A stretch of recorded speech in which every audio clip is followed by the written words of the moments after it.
Welcome to the Points in the Paint podcast, Stadium's NBA podcast. I'm Ben Wittenstein. Of course, I am Zach Badgerhouse, always in the house. Ben, what's happening, Blair? Not too much. I am doing well. I saw an NBA game in person last week with the Pacers and the Rockets. That was got fun. you. Yeah, but that got you questioning the Rockets. It does, yeah. In their development. They were a rough team to watch play. I'll be 100% honest. But it was a fun game. Went to overtime. Okay. Pacers, you never know with the Pacers. You're right. They were up by like 12, 15 at one point. And went to overtime with the Rockets. They're a weird team. Hey, Rockets went to overtime last two of their last probably 5 games, I think. Maybe they're even better. Maybe this whole segment I put on them doesn't even matter.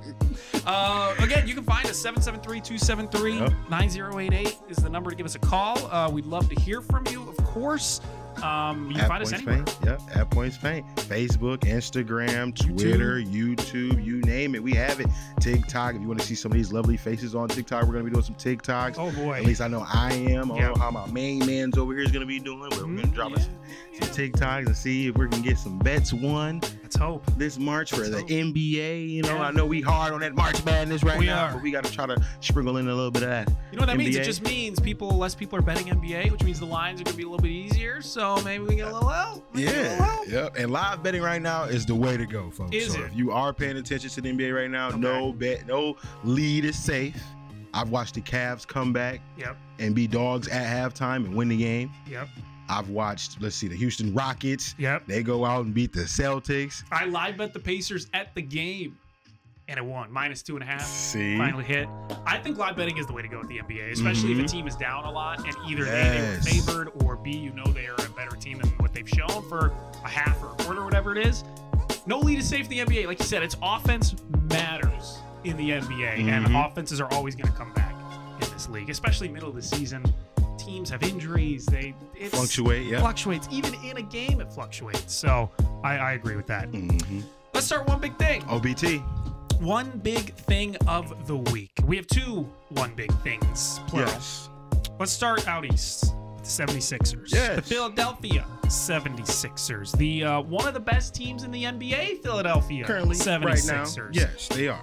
What are they doing? Riding 5-game win streak right now? 5 in a row, Benny boy.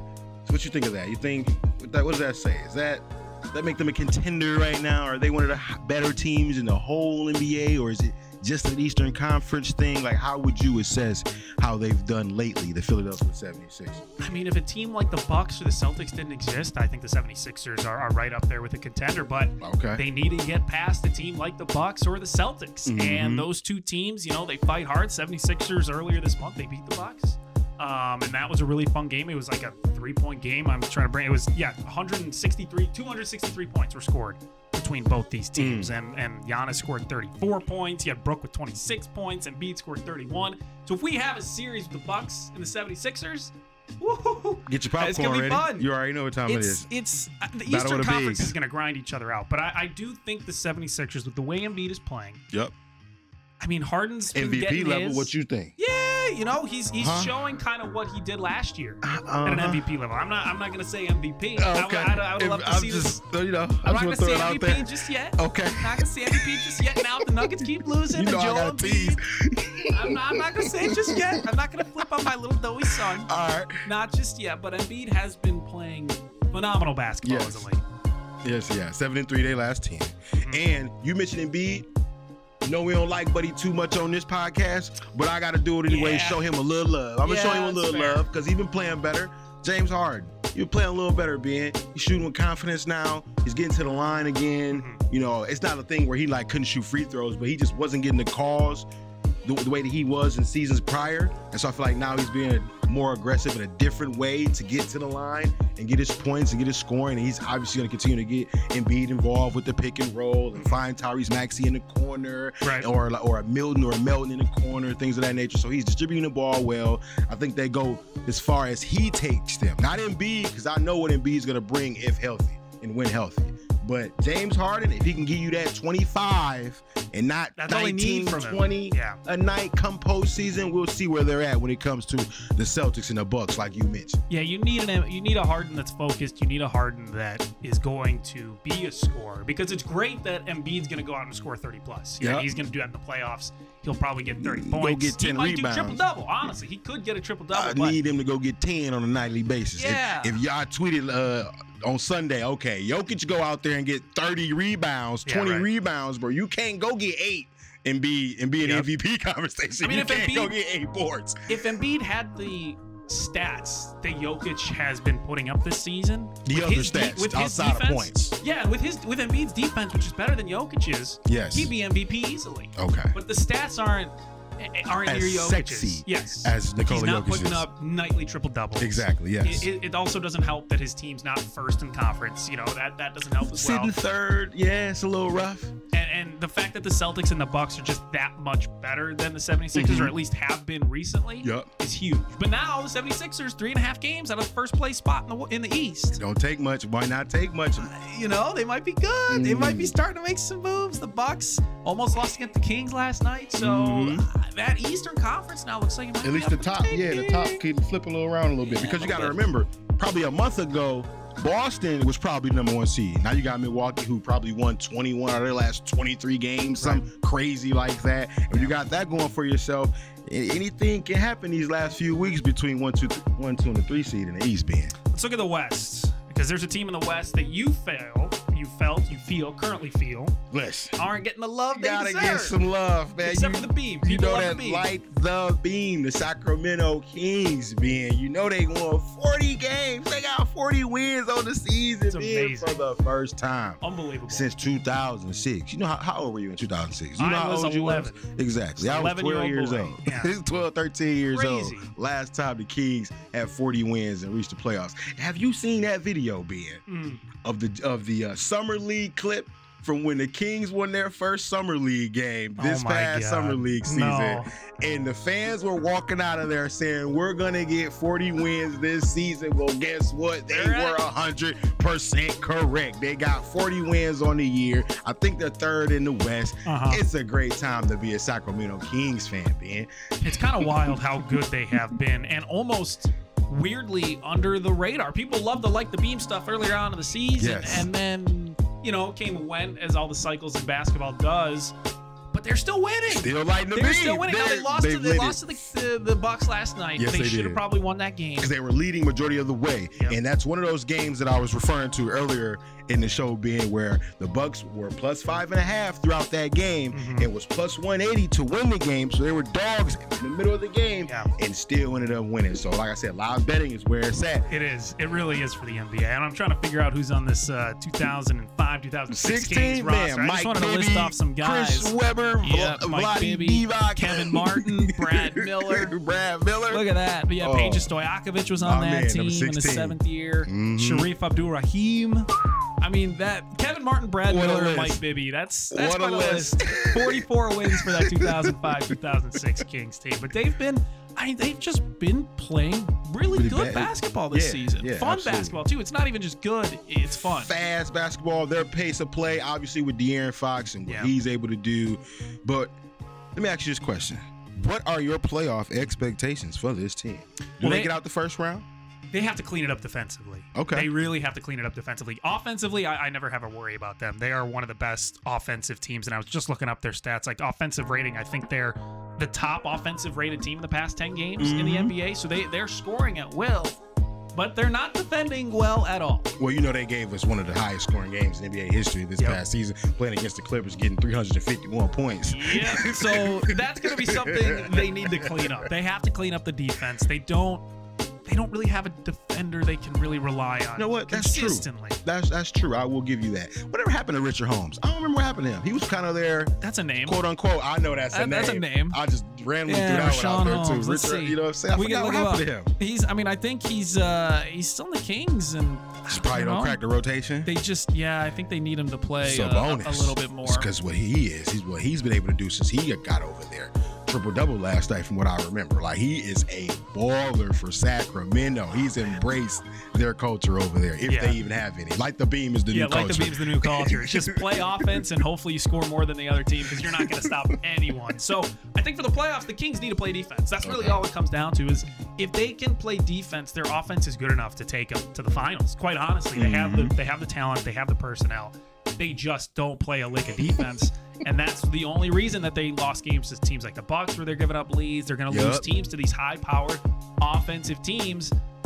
Like, they have to go through the Nuggets. How are they going to stop Jokic if they can't play any defense? That's true. And they can score 120, 130 points a night, but if you're giving up 140, you're in trouble. That's all it is. I tell you what, we're currently right now in the standings. The Clippers are the 6th seed, and the Kings are the 3rd seed. Yeah. So that would probably be the highest scoring series in NBA history if they faced off over the playoffs. all their games. Every last one of them.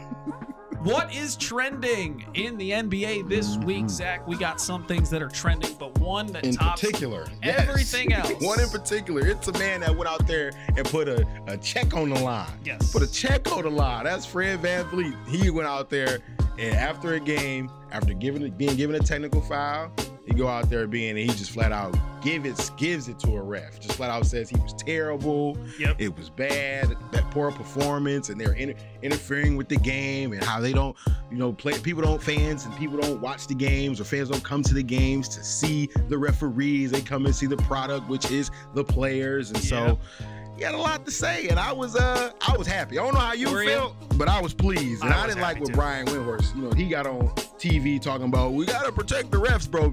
Forget the refs. Protect the refs? What do you protect the refs from? They don't get fined if they make bad calls. Talk to them. They took away a technical foul that they called on Jordan Poole, I believe. Or they called it on someone, and they took away the technical. Why isn't that official punished for calling a technical that shouldn't have happened? There you go. Fine the officials. That's what I have to say. Fine the officials. Because if you start finding them, if you start holding them accountable, they're going to actually start making good calls and not call really ridiculous technical fouls because their feelings got hurt for a second. There you go. It's ridiculous to me that these officials are calling technical fouls for someone just passing them a ball or giving them a look. It's funny when Tim Duncan, remember, he was on the bench and Joey Crawford teed him up for laughing. Who knows what, laughing on the bench. It's like, are you kidding me, you guys? Do you see the NFL refs? And the NFL refs have problems, but you see these coaches screaming in their faces.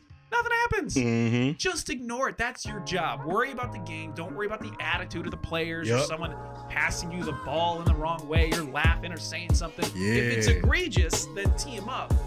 But simple things of just giving them the ball, like you can't have your feelings get hurt that easily, man. Man of the people. I'm just proud of you, Ben. You're a man of the people. Can't do it. I like it. That's why, like I said, Fred VanVleet, he spoke out for the players, I felt like, in this instance. And, he did. And if you even look further throughout the week, you had other guys chiming in like, I'm going to just revert back to what Fred VanVleet said, whether it was Marcus Smart, whether it was Trae Young, no matter who it was, guys were, if a question came about the officials, revert back to what Fred said. Yep. $30,000. I'll keep my 30 in my pocket, but you can revert back to what Fred in his pockets and what they said. Yep. I think 100%. It's just the officiating. I think in all sports has gotten worse, but NBA officials, man, I don't know what it is. It's a little inconsistent. Yeah. It's inconsistent. Definitely inconsistent. They're getting their feelings hurt way too easily. Something needs to be done. Something really does need to be done because the game is just much worse when you're watching and a guy gets teed up. Now, I want to bet, because there was a technical foul a couple weeks ago. I got to hear this. That I forgot what game it was. I think I bet the Nuggets. I bet the Nuggets, and there was a really stupid call on the Raptors. That's what it was on the Raptors. So let me find out. They got a technical foul. You got rewarded because my man Fred VanVleet they got a take. Good technical. I agree. Technical foul. Perfect. Love that call. But other than that, everything else, horrible. What is the worry? What's the worry level? Speaking of the Nuggets, 3 straight losses. Last week, yeah. Denver. Last week, three losses in a row. 3 straight losses last week for the Nuggets. Your boy, your doy son, go out here and lose 3 games in a row in this season. Yep. That's not a great look. It's the not defense ideal. does not look good. Jamal Murray shooting has not looked good. He's dialed down a little bit. MPJ's been kind of up and down offensively. Aaron Gordon, where he at? Did he disappear again? Yeah. It's weird. He has stretches where he looks great. Jokic looked great, but it's weird. He hasn't shown up. Though everyone around Jokic just hasn't shown up consistently, as in terms of like compared to what he has done for the Denver Nuggets. Nobody else has really been able. I give You know what? I will say this, Ben. I'll give Aaron Gordon 75, maybe 80% of the season. He's kind of been right there with Nikola Jokic in terms of like production and being able to be there for him on a nightly basis, as opposed to like a Jamal Murray or MPJ, the two guys who are probably the more bigger options on that team than an Aaron Gordon, you know. So we're going to see what happens, Ben, because they're going on the road the next 5 games. I don't know how you feel, but I think that's going to be a true test to whether your boy is the MVP or not. See, the thing is, he's putting up the stats. It's just no one around him's doing anything.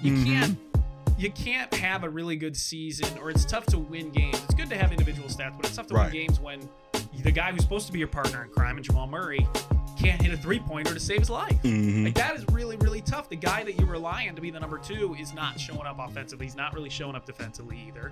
And then some of your role players aren't doing well. I do want to shout out, though, our guy, Michael Porter Jr. Okay. He's just... I know Michael Malone, he kind of threw him under the bus the other game. It wasn't really Michael Porter Jr.'s fault. It was Jamal Murray not shooting well. Michael Porter Jr. is getting his 14 to 18 You defend our boy MPJ. He's playing well. He's playing well. He has a very low IQ basketball-wise, but just ability through the roof. Through the roof for our boy Michael Porter Jr. So I'm a little worried about the Nuggets in terms of like what's the East Coast road trip. 4 to 5. Yep, they're going on the road like you said, and it's tough to go on a losing streak, and then you have to pack up, go on the road. Maybe it helps, brings the team together, they figure it out, but it's tough. East Conference road trip's tough. Sort of, but I'll give them this. They got the Raptors, who are in the play-in scenario. They got the Pistons. They're, bricks for Vic. Pistons should be an easy win. New York, got to go play the Knicks and the Nets. Those are both teams who are rugged teams who could easily beat, I ain't going to say easily, but could easily give you a run for your money, especially the Knicks. You know how they play defense. Wizards, that's up and down. They should handle that game. I will say that. So we'll see what happens in these next 5. Yeah, it should be interesting. We're really going to see what the Nuggets are made of, I think, in this road trip. After 3 losses, how do they respond? Going on the road, tough environments in some of these places. We'll really see what the Nuggets are made of for these next 5 or so games. And I mean, they hold. Let's see. You look at the standings. They hold 4.5 games over the Grizzlies, who are riding their own winning streak right now. So the Grizzlies are hot on their tail. They cut 3 games out of that lead. Could be interesting. Could be a fun ending in both the East and the West. The NBA. Now look, bricks for Vic right now. Speaking of bricks for Vic. What's the worry for me? I'm a little worried about the Rockets' development. I want to hear your thoughts, because they did just beat the Celtics. Yes, they did. We wrote up our plan for the show yesterday before the Rockets-Celtics game. The Rockets completely upset the Celtics, so that was an impressive game by them. But in general, I'm a little worried about the Rockets. It's a little rough. The development is not... I haven't seen the development that I'm expecting. Jabari Smith has not had a good season at all. Now, he's had a decent last few games. He spurts. It's been very spurty, right? It's been very spurty. So it's been like every 5 games, right? If you had to put an average on it this season, he probably has a good game every 5 games, every 5 to 6 games. I think this past week, he had the first back-to-back good games where he had like 2 games good in a row, where he put up 20-plus points. He shot like 50-plus from the field. I think he had like over 8 rebounds in each game. So in terms of production and back-to-back games, first time he had a good game, Jabari Smith, yes. He had a huge game-tying shot against the Pacers, too. Huge 3-pointer. Now, he is only 19. So I don't want to look too much into the inconsistencies. A 19-year-old in the NBA being inconsistent isn't anything ridiculous. But it is kind of nice now that he's sort of coming into... He's 5 for 6 for 3 against the Celtics. Okay. 5 for 6. 3 for 5 against the Pacers. He's scored 20-plus points in his last 3 games. Like, he's playing a bit better. Double-digit rebounds. 3 straight double-doubles. Nice. Maybe he's finally coming into himself, because he can be a really dangerous player with his size and his shooting ability, 6'11". The Rockets have something nice in him. I just need to see the team develop a little bit better. Defensively, for sure defensively, I think the culture needs to change a little bit from things that you've heard about. Everyone on that team's so young, so the culture there is a young team kind of being inconsistent and immature. And then remember what you said yesterday, too, when we were talking about this, when it comes to Steven Silas, because when I told you, I was like, man, listen, I don't know, man.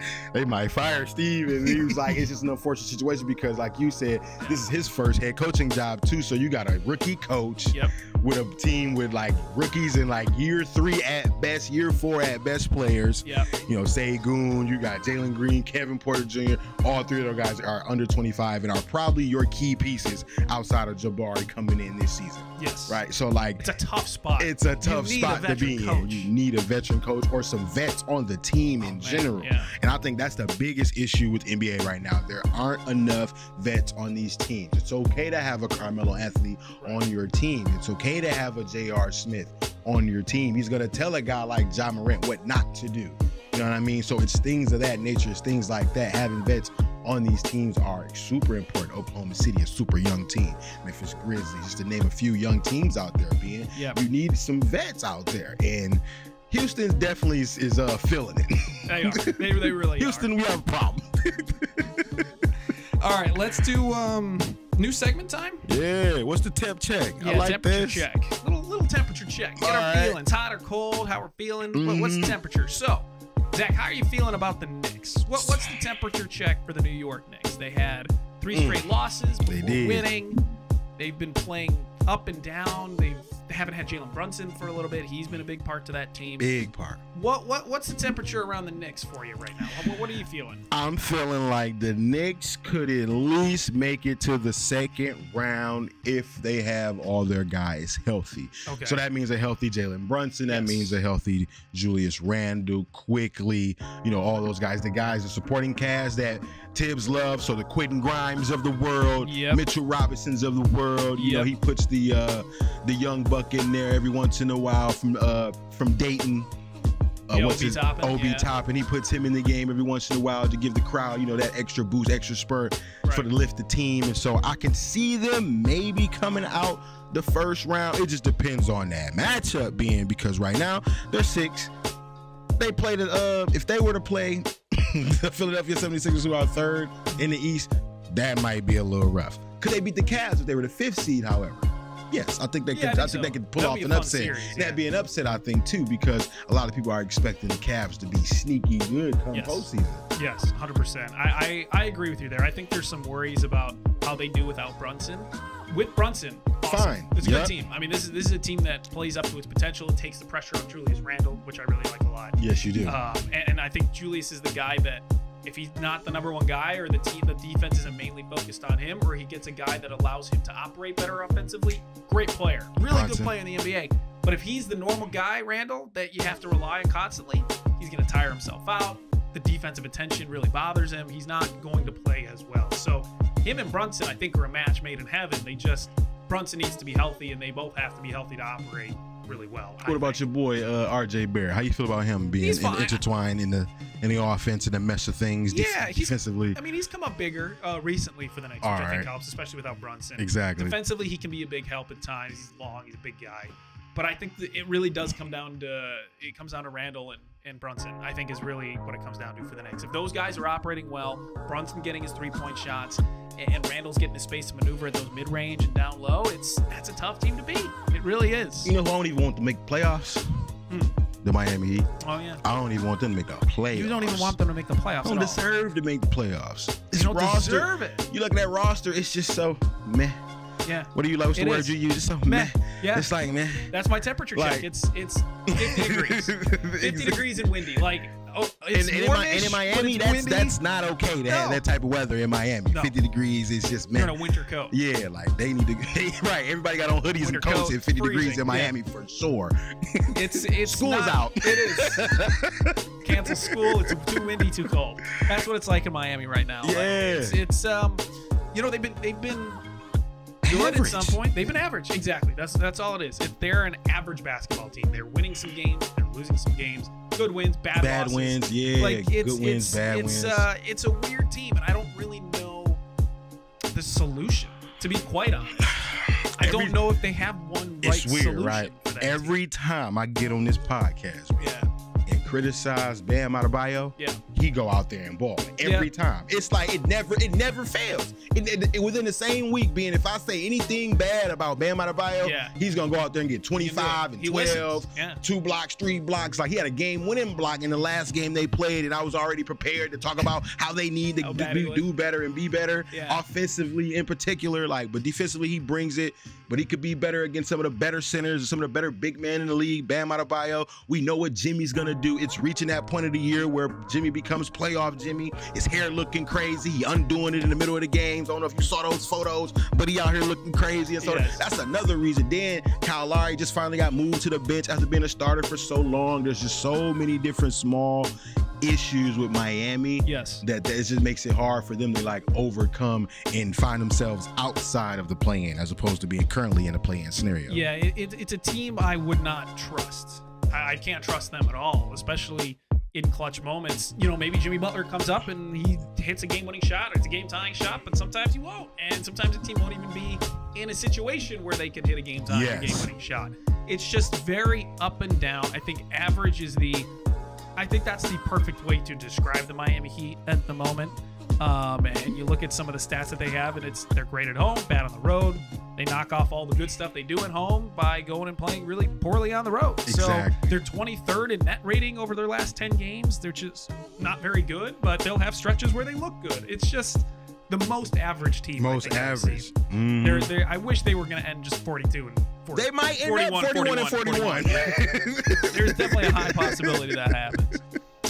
Let's go on the hotline. Finish off the show. Again, 773-273-9088. Give us a call. Leave a message. You can find us on Facebook. Yes. YouTube. Leave comments wherever you want to leave comments. Let us know your NBA takes because we will read them on the show and we will argue or agree with you. One of two.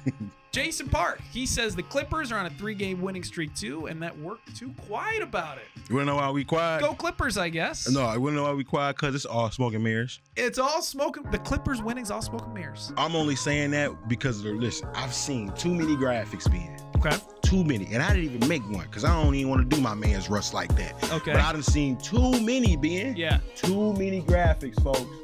Russell Westbrook. Right.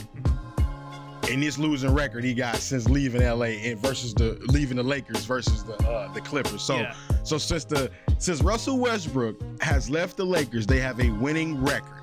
The Lakers do, yeah. Yes. Since joining the Clippers have a losing record.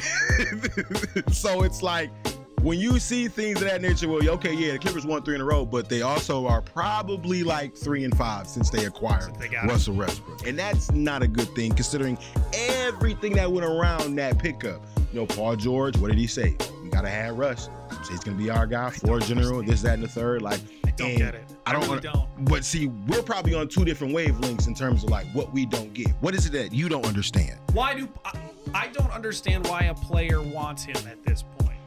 I don't understand why. They shouldn't be GMs. They're players. They're not, I feel that.